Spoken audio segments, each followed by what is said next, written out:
Bienvenue à tous dans ce nouvel épisode d'En-Bord Terrain. On se retrouve aujourd'hui avant la réception du Racing 92 pour le début de la phase retour de cette saison 25-26. Et pour discuter de tout ça aujourd'hui, l'invité est Temo Macho, 24 ans, 3e ligne.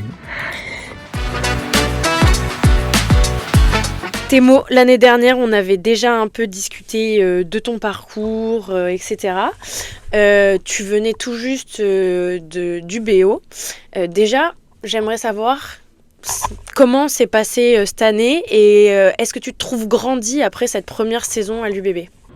La première année, je pense que l'intégration s'était bien passée et tout le monde a été très cool et bien accueillant. Est-ce que tu te trouves grandi ? Est-ce que tu trouves que tu t'es déjà amélioré par rapport au niveau que tu avais, tu vois, quand t'es arrivé ? Déjà, je pense que physiquement, j'ai pris de la masse. Combien ?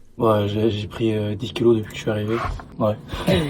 J'étais arrivé à 102, 103 et là je suis à 112. Donc sur l'aspect physique, je trouve que ça fait du bien à mon jeu. Même si je trouve que j'ai perdu un peu de vitesse, mais je garde quand même cette explosivité un peu. Mais j'avais mis un gros focus sur cet aspect-là parce que on me reprochait un peu de manquer d'agressivité au combat et des trucs comme ça. Donc j'essaie de travailler dessus depuis. T'as des entraînements particuliers, tu fais des choses comme on voit en début de match avec Aurélien ou Yannick, ce genre de choses ? Après chaque entraînement, je bosse beaucoup avec Aurélien sur cet aspect physique, combat, sur les plaquages, même les duels offensifs. Et maintenant, on commence à travailler un peu plus sur les duels aériens aussi, parce qu'on voit que sur le rugby, là, ça commence à être important, les duels aériens. Donc. On voit de plus en plus de troisième ligne qui s'y mettent, alors qu'à l'époque, c'était plutôt un travail d'arrière, ce jeu aérien. Ouais. Après, vu qu'il n'y a plus les escortes, il y a beaucoup plus de duels aériens. Donc, C'est quoi un escorte pour ceux qui connaissent pas ? C'est alors avant, ceux qui se repliaient, ils protégeaient le 15 un peu pour qu'il puisse récupérer le ballon tranquille. Sauf qu'il n'y a plus le droit de gêner la défense. Et donc maintenant, c'est vrai que c'est un aspect intéressant du jeu qui se développe. Est-ce que le fait de travailler un peu sur l'explosivité en saut, etc., c'est quelque chose qui t'était déjà un peu inné pour toi parce que le basket, c'est quand même des appuis que vous utilisez aussi ? Ouais, sur les appuis, les sauts et tout, je pense que ça m'a aidé pour sauter au ballon. Ouais. Mais après, moi, sur ce quoi j'ai galéré un peu, c'était la lecture du ballon. Une trajectoire qui est différente sur les ballons hauts et même avec le vent et tout, ça peut changer. Mais je trouve que je m'améliore de jour en jour, donc je vais continuer à travailler dessus. Tu t'es un peu blessé l'an dernier, ce qui t'a pas permis de pouvoir montrer à 100% ton talent. Là, avec ce début de saison, l'absence de Pierre Beauchaton et Marco Gazzotti, on voit que tu prends de la place dans le 15. Qu'est-ce que ça te fait ? Est-ce que tu es content ? Et est-ce que ça te donne envie de travailler encore plus ? Alors oui, c'est sûr qu'à mon poste, il y a beaucoup de blessures en ce moment, mais ça me permet de saisir ma chance un peu. Et donc ouais, je suis plus que motivé. Le fait d'enchaîner aussi les matchs, ça aide aussi à progresser. Donc ouais, je suis très content de comment ça se passe et j'espère pouvoir continuer comme ça. On t'a vu en numéro 8, donc un poste clé parce que porteur de balles, etc. Mais on t'a aussi vu à l'aile.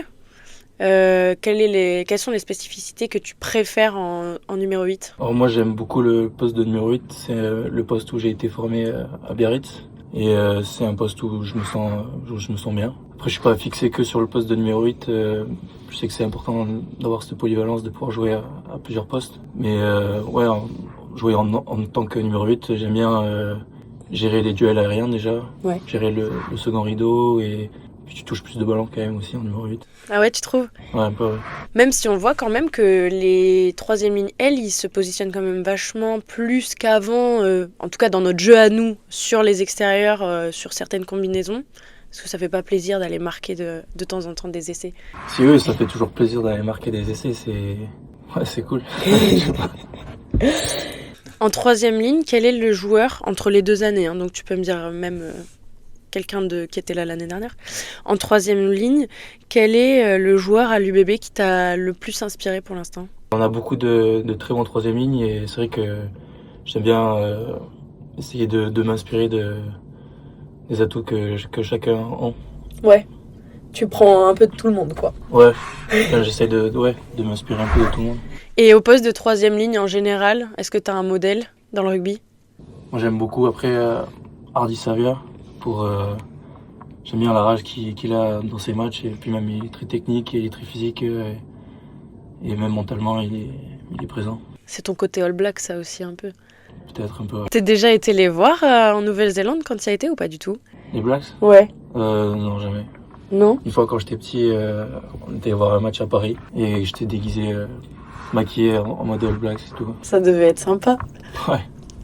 Et du coup, on bascule un peu, on parle de Nouvelle-Zélande. Là, tu as été cet été, ça fait partie de tes origines. Ouais. C'est important pour toi de garder un pied aussi ancré dans ce côté-là de ta famille et de ton histoire à toi. Ah oui, c'est sûr. Moi, quand j'étais petit, on allait chaque année en Nouvelle-Zélande pour Noël. Et là, ça faisait 5 ans que j'étais pas allé depuis le Covid et que j'avais commencé le rugby. Donc, j'étais très content de retourner en Nouvelle-Zélande, de revoir mes grands-parents, mes cousins, ma famille et tout. Donc ouais, très, très heureux d'être reparti là-bas et j'y tiens à cœur d'y retourner assez souvent. Ouais.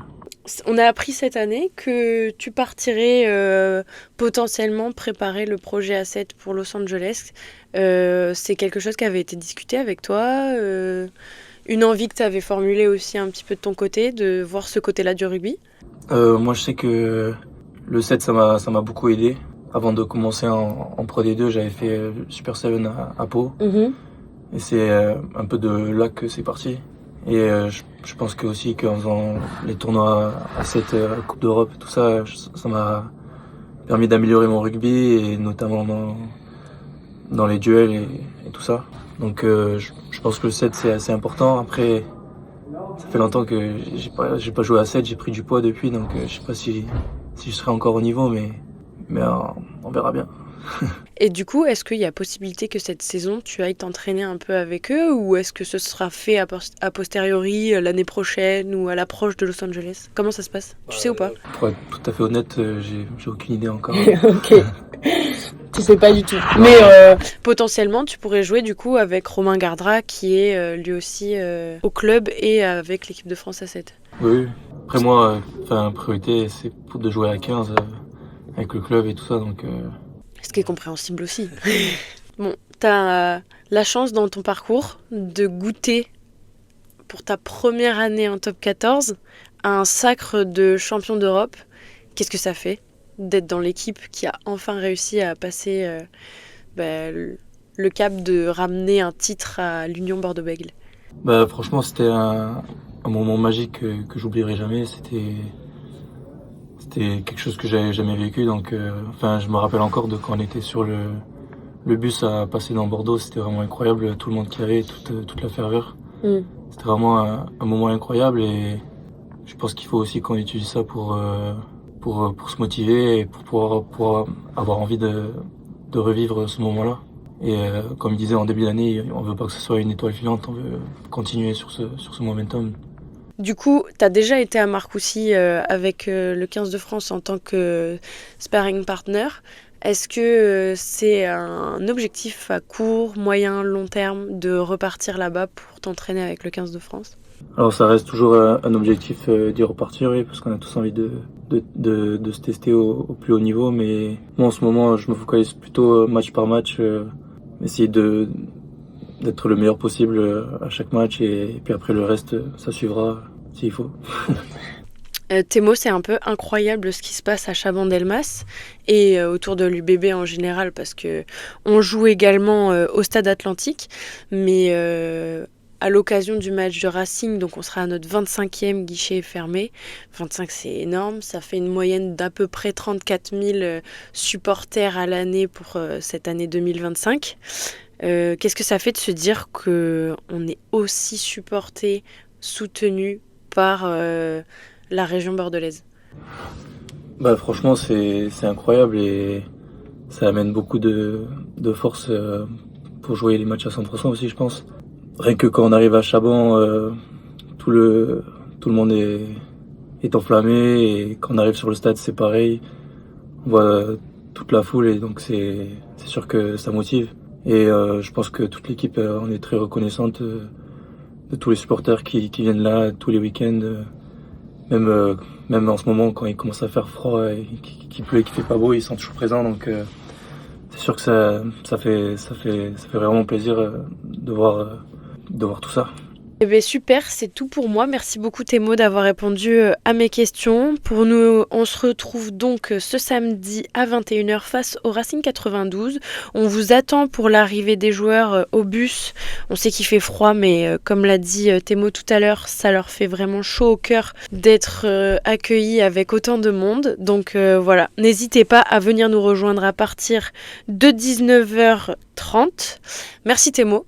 Merci à toi et merci à tous et j'espère que tout le monde aura passé un bon réveillon. À la prochaine tout le monde!